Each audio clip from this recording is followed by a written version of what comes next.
فرشتوں نے تو اس حکم کی تعمیل میں حضرت آدم علیہ السلام کو سجدہ کر لیا، لیکن قرآن کریم فرماتا ہے کہ الا ابلیس، یعنی ابلیس ان سے مستثنی رہا، یعنی وہ اس سے سجدہ نہیں کیا۔ ترجمہ یہ ہے فسجدوا الا ابلیس، یعنی سب نے سجدہ کیا سوائے ابلیس کے۔ اور آگے قرآن کریم میں فرمایا کہ ابا واستکبر، کہ اس نے انکار کیا اور متکبرانہ رویہ اختیار کیا، وکان من الکافرین، اور کافروں میں شامل ہو گیا۔ یعنی خلاصہ اس کا یہ ہوا کہ فرشتوں نے تو سجدہ کر لیا، ابلیس نے سجدہ کرنے سے نہ صرف انکار کیا بلکہ متکبرانہ روش اختیار کی۔ یہاں کئی سوال پیدا ہوتے ہیں۔ ایک سوال تو یہ پیدا ہوتا ہے کہ حکم تو سجدے کا ملائکہ کو دیا گیا تھا، یعنی فرشتوں کو دیا گیا تھا، اور ابلیس کوئی فرشتہ نہیں تھا، بلکہ جیسا کہ قرآن کریم نے سورہ کہف میں بیان فرمایا کان من الجن، کہ وہ جنات میں سے تھا۔ تو جب فرشتوں کو سجدہ کرنے کا حکم ہوا تو جنات تو بظاہر اس میں داخل نہ ہونے چاہیے تھے۔ اگر کوئی فرشتہ انکار کرتا تو بے شک نافرمانی ہوتی، لیکن یہ فرشتے نے نہیں بلکہ ابلیس نے کیا، جو فرشتوں میں داخل نہیں تھا بلکہ جنات میں سے تھا۔ تو اس کا جواب یہ ہے کہ اس وقت تک جتنی مخلوقات، جاندار مخلوقات کائنات میں موجود تھیں، وہ سب کے سب در حقیقت اس سجدے کے حکم میں شامل تھیں، اور سجدے کا حکم ان سب کو ہوا تھا۔ اور ملائکہ کا ذکر خاص طور پر اس لیے کیا گیا کہ ان تمام مخلوقات میں سب سے زیادہ افضل مخلوق فرشتوں کی ہے۔ اس واسطے جب ان کا ذکر ہو گیا کہ ان کو سجدے کا حکم ہوا ہے تو خود بخود سننے والوں کو سمجھ لینا چاہیے کہ جب اتنی افضل مخلوق کو سجدہ کرایا جا رہا ہے آدم علیہ السلام کے آگے، تو جو دوسری جاندار مخلوقات ہیں وہ بطریق اولا اس حکم میں شامل ہوں گی۔ اس لحاظ سے وہ در حقیقت جنات بھی شامل تھے، اور جتنی اس وقت جاندار مخلوقات تھیں وہ سب کے سب اس حکم کے اندر شامل تھی، حکم کی مخاطب تھی، لہذا ان پر بھی اس کی تعمیل لازم تھی۔ لیکن ابلیس جو جنات میں سے تھا، جیسا کہ سورہ کہف میں مذکور ہے، اس نے انکار کیا۔ یہاں تو اللہ تعالیٰ نے دو ہی لفظ استعمال فرمایا کہ ابا واستکبر۔ ابا کے معنی ہے انکار کیا، اور استکبرہ کے معنی ہے تکبر کی روش اختیار کی، متکبرانہ رویہ اختیار کیا۔ لیکن دوسری جگہ قرآن کریم نے اس کی تفصیل بیان فرمائی ہے، جیسے سورہ اعراف میں ہے کہ اس نے انکار کرنے کی وجہ بھی بیان کی، اور کہ اللہ تعالیٰ سے کہنے لگا کہ مجھے تو نے آگ سے پیدا کیا ہے اور آدم کو مٹی سے، اور چونکہ آگ افضل ہوتی ہے مٹی سے، اس لیے میں اس سے افضل ہوں، تو میں اسے سجدہ کیوں کروں؟ یہ جواب دیا اس نے، انکار کرنے کی یہ وجہ بیان کی، اور واستکبر، اور اسی کو قرآن کریم نے فرمایا کہ یہ اس نے تکبر کی روش اختیار کی کہ اپنے آپ کو آدم علیہ السلام سے افضل سمجھا، اور اس کے نتیجے میں وہ کافروں میں شامل ہو گیا۔ دوسرا سوال یہاں پر یہ پیدا ہوتا ہے کہ ابلیس کے اس انکار کرنے کی جو عقلی دلیل بیان کی اس نے، بظاہر تو وہ درستی لگتی ہے،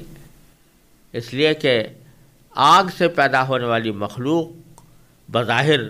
قوت میں، اپنی قوت کے اعتبار سے زیادہ افضل ہونی چاہیے اس مخلوق سے جو کہ مٹی سے پیدا کی گئی ہے، تو عقلی دلیل تو اس کی بظاہر درست نظر آتی ہے۔ تو پھر اس کی بنا پر اس کو کیوں مردود اور مطرود کیا گیا؟ تو اس کا جواب خود سمجھ میں آ سکتا ہے کہ در حقیقت اس سارے واقعے میں بتلانا ہی مقصود یہ ہے کہ یہ عقل جو ہے یہ بھی انسان کی غیر محدود رہنمائی نہیں کرتی۔ بے شک یہ علم کا ایک ذریعہ ہے اور اس کے ذریعے بہت سی چیزیں انسان معلوم کرتا ہے، لیکن اس کی رہنمائی غیر محدود نہیں ہے۔ یہ کسی جگہ جا کر ٹھوکر کھا جاتی ہے، یہ سوالات کا صحیح جواب نہیں دیتی، بلکہ بعض اوقات مغالطہ انگیز جواب دے دیتی ہے، گمراہ کرنے والا جواب دے دیتی ہے۔ فوقیت لے جائے گی، اسی لیے تمہیں حکم دیا جا رہا ہے کہ ان کے آگے سجدہ کرو، ان کو سجدہ کرو۔ کیونکہ شروع میں فرشتے یہ سمجھ رہے تھے کہ تمام مخلوقات میں ہم سے زیادہ کوئی اور اطاعت گزار، عبادت گزار، فرما بردار نہیں ہے، لہذا ان کو یہ خیال بھی پیدا ہوا تھا کہ آپ ایک ایسی مخلوق کیوں پیدا کر رہے ہیں کہ جو زمین میں فساد مچائے گی اور خونریزیاں کرے گی۔ تو اللہ تبارک و تعالیٰ اب ان کے اس خیال عقل کے اوپر غالب نہ ہونے دے اور عقل کو شریعت پر غالب ہونے نہ دے، یعنی جہاں اللہ تعالیٰ کی طرف سے واضح حکم آ جائے کہ فلاں کام کرنا ہے، تو چاہے تمہاری وہ سمجھ میں آ رہا ہو یا نہ آ رہا ہو، چاہے تمہاری عقلی دلیلیں اس کے خلاف رہنمائی کر رہی ہوں، تو ان عقلی دلیلوں کو سمجھو کہ یہ دھوکہ ہے اور اللہ تعالیٰ کا حکم برحق ہے، اسی کے مطابق عمل کرنا چاہیے اور اس کے مطابق ہی عمل کرنا تمہارے ذمہ واجب ہو جاتا ہے۔ یہاں بھی اس نے جو عقلی دلیل پیش کی وہ عقلی دلیل کوئی اتنی غلط نظر نہیں آتی، لیکن اللہ تبارک و تعالیٰ کے حکم کے مقابلے میں چونکہ اس نے یہ دلیل پیش کی، اس واسطے وہ مردود اور مطرود ہوا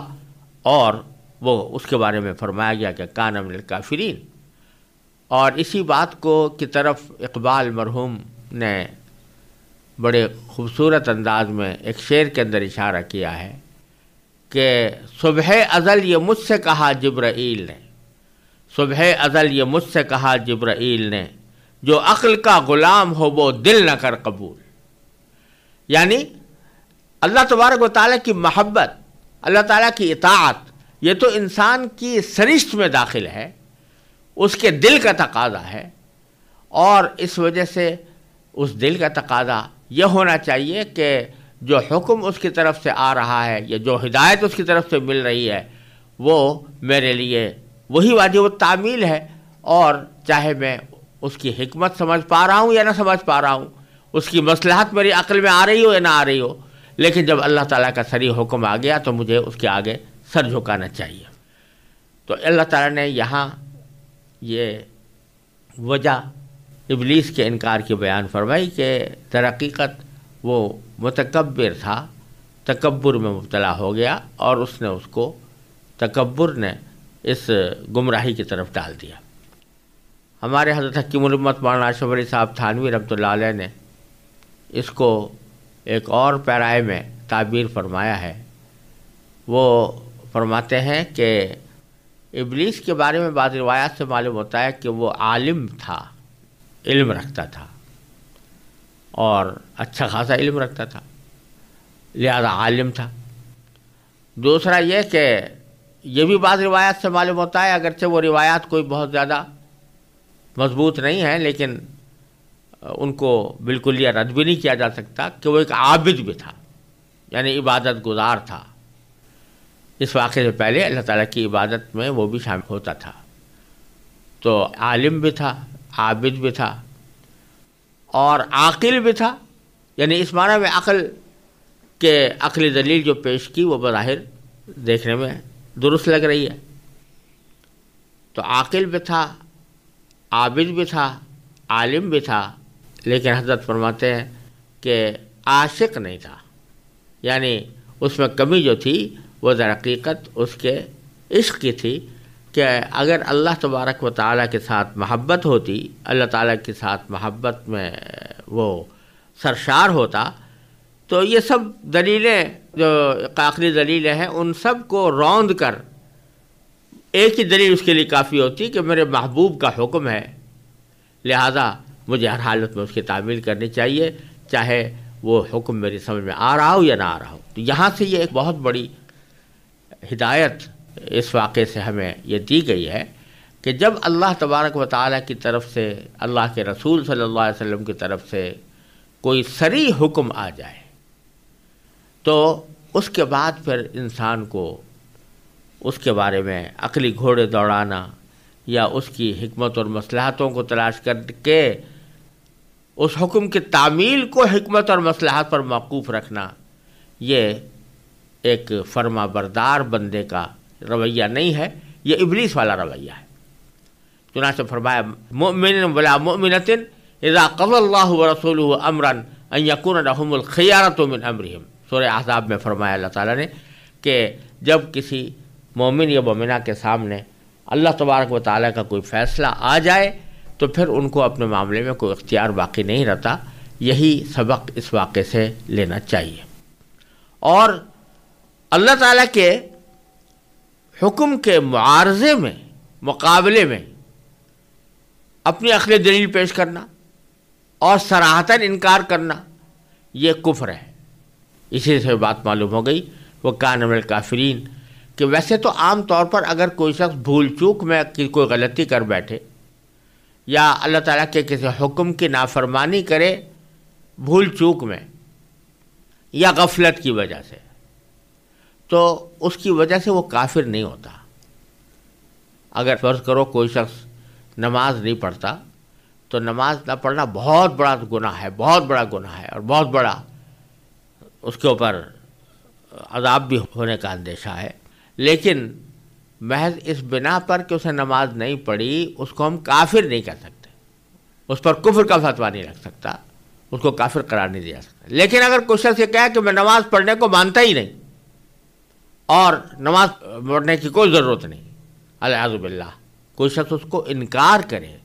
تو اللہ تعالیٰ کے حکم کے انکار کو اور اس کو برملا رد کرنے کو کفر قرار دیا گیا ہے۔ اسی لیے فرمایا کہ اس نے، ابلیس نے انکار کیا اور تکبر کی روش اختیار کی، وَكَانَ مِنَ الْكَافِرِينَ، اور وہ کافروں میں شامل ہو گیا۔ پھر اگلی آیت میں اللہ تبارک و تعالیٰ فرماتے ہیں کہ جب یہ واقعہ ہو چکا، آدم علیہ السلام کو سجدہ کیا جا چکا، ابلیس نے انکار کر دیا، اور دوسری روایات میں آتا ہے کہ اس کے نتیجے میں اس کو مردود کر دیا گیا، جنت سے نکالنے کا حکم دے دیا گیا۔ تو اللہ تبارک و تعالیٰ فرماتے ہیں کہ اب ہم نے آدم سے کہا کہ وَقُلْنَا یا آدم اسکن انت وزوجک الجنہ، تم اور تمہاری بیوی دونوں اس جنت میں رہو، وَكُلَا مِنْهَا رَغَدًا حَيْثُ شِئْتُمَا، اور اس جنت میں سے تم کھاؤ، جی بھر کے کھاؤ، حیث شئتما، جہاں سے بھی چاہو۔ البتہ ایک خاص درخت کی طرف اشارہ کر کے فرمایا وَلَا تَقْرَبَا هَٰذِهِ الشَّجَرَةَ، اور اس درخت کے قریب مت جانا، فَتَكُونَا مِنَ الظَّالِمِينَ، یعنی اگر اس کے قریب تم گئے تو اس کا نتیجہ یہ ہوگا کہ تم ظالموں میں شمار ہوگے۔ خلاصہ یہ کہ آدم علیہ السلام کی تخلیق کے بعد اور فرشتوں کے ذریعے ان کو سجدہ کرانے کے بعد اللہ تبارک و تعالیٰ نے آدم علیہ السلام کو جنت میں رہنے کی تاکید فرمائی، اور یہ فرمایا کہ اس میں جو تمہارا جی چاہے اس میں سے کھا سکتے ہو، اور جہاں سے چاہو کھا سکتے ہو، یہ آزادی ان کو عطا فرما دی۔ البتہ ایک درخت کے بارے میں کہا کہ اس کے قریب مت جانا۔ اس آیت میں چند نکتے قابل غور اور قابل ذکر ہیں جن سے ہمیں رہنمائیاں ملتی ہیں۔ وہ یہ کہ اللہ تبارک و تعالی نے جب یہ فرمایا کہ آدم تم اور تمہاری بیوی دونوں جنت میں رہو،